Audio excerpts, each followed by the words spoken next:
ආයුබෝවන් මගේ YouTube channel එකට ඔබ සාදරයෙන් පිළිගන්නවා. මම අද ටිකක් දවසකින් අද ඔබ හමුවට ආවේ මේ ටික පොඩි වැඩ රාජකාරී ගොඩක් තිබුණ නිසා තපස් වෙලා ගියා. පාඩමක් දාන්න මේ මම අද ඔබ හමුවට ආවේ මේ පාඩමක් චිත්‍ර පාඩමක් කරන්න සාමාන්‍ය පෙළ සහ උසස් පෙළ යන දෙකොල්ලටම අයිති වෙන්න කරන්න පුළුවන් එකක් මේ පාසලක පවත්වන සෙමදාන ව්‍යාපාරයක්. සමහරට ඔයාලා ඒක අත්විඳලත් ඇති දැකලත් ඇති. ඒක තමයි අද මාතෘකාව අඳින්නේ. ඒකදී අද මම කිව්වා මම චිත්‍රයක් අඳිනකොට කොටස් තුනකට බෙදනවා. ඒ ඔබට ග්‍රහණය කර ගැනීම පාසු සඳහා අද මම ඊයින් කරන්නේ මිනිස් රූප සංරචනය කිරීම. ඉස්සෙල්ලාම මිනිස් රූප ස්ථානගත කරනවා, පැන්සලින් කරනවා. ඒ අවශ්‍ය ප්‍රමාණයට තලයක ඊට පස්සේ මම ඒක පැස්ටල් වලිනුත් වර්ණ කරනවා, දිසායනුත් වලිනුත් වර්ණ කරනවා. දැන් අද ඒක බලා ගන්න රූප කොහොමද ළඟට ඈතට අරගෙන රූප ටික ස්ථානගත කරන්න කියලා. ඊළඟට මිනිස් රූපවල විවිධ ඉරියව් අවශ්‍ය වෙනවා. ඒ ඉරියව් කොහොමද අඳින්නේ කියලා අද මේ පාඩමෙන් බලා ගන්න. ඊළඟට මම ආදරයෙන් මතක් කරනවා මගේ channel එක subscribe කරන්න, අලුතින් එකතු වෙන අය subscribe කරන්න. ඊළඟට තව ඔයාලගේ යාළුවෝ ඉන්නවා නම් එයාලට කියන්න මේ කොහොම හරි මේ channel එක ඔයාලගේ චිත්‍ර විෂය සමත් වීම සඳහා ඒ සාමර්ථ්‍යයක් ගැනීම සඳහා ප්‍රයෝජනයට ගන්න. ඊළඟට online ක්ලාස් කීපයක් කරනවා සෙනසුරාදා ඉරිදා විතරක්. ඒක අවශ්‍ය කෙනෙක් ඉන්නවා නම් කතා කරන්න මේ පහතින් මගේ channel එකේ මගේ ටෙලිෆෝන් නම්බර් සඳහන් වෙනවා. අවශ්‍ය කෙනෙක් ඉන්නවා නම් කතා කරන්න.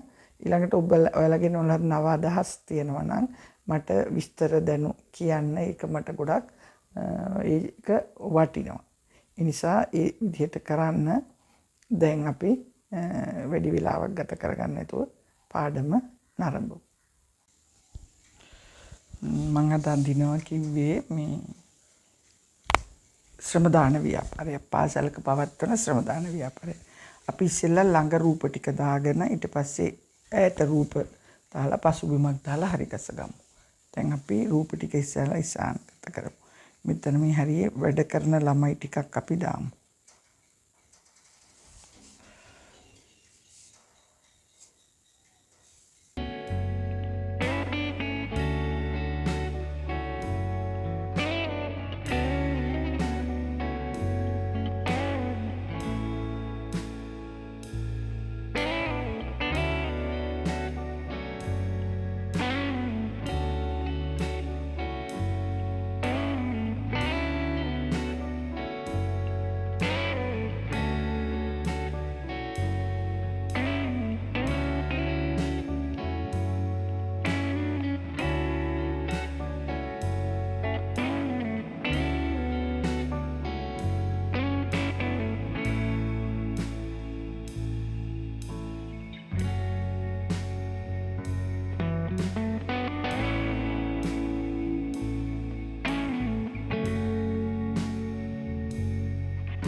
රූප ටික දාලා ඉවරයි. රූප සම්පින්ඩණය මේක තමයි පේන්ටින් මේ දැන් මේ පාට කරන්න තියෙන පෙන්සිල් ඩ්‍රොයින් එක. මේ රූප ළඟ ඒ ළඟ රූප ලොකුවට දැම්මා. මේ රූප ටික ළඟ මේ දෙක තුන තමයි මේකේ ප්‍රකාශනය තීව්‍ර කරලා දෙන්නේ. මේවා ටිකක් ඊට එහාට වෙන්න දැම්මා. ඒ දැම්ම නිසා චූටියට දැම්මේ ටිකක් එහැයින් තියෙන නිසා මේ රූප චුට්ටක් ඊට එහා පැත්තෙන් තියෙනවා. ඒ නිසා ඈතට වෙන්න. ඒ නිසා එක පොඩියට දැම්මා. මේ ඉස්කෝලේ ගොඩනැගිලි තියෙන්නේ ටිකක් ඈත. ඒ නිසා ඒවත් කුඩාවට දැම්මා. මේ විදිහට තමයි මේ පේන්ටින් එක කරන්න පුළුවන්. ළඟ රූප ලොකුවට ඒ අතරින් අතර රූප පොඩියට දාලා ගොඩාක් ළමයි ඉන්නවා වගේ තමයි ප්‍රකාශනය කළේ. ඔයාලටත් පුළුවන් මේ වගේ එකක් කරන්න. මේ ඊළඟ පාඩමේ මේක අපි වර්ණ කරන්න පැස්ටල් වලින් වර්ණ කරලා බලමු. දැන් වීඩියෝ එක ඔයාලත් මේ වගේ චිත්‍රයක් ඇඳලා බලන්න. ඊළඟ දවසේ පාට කරන්න අපි.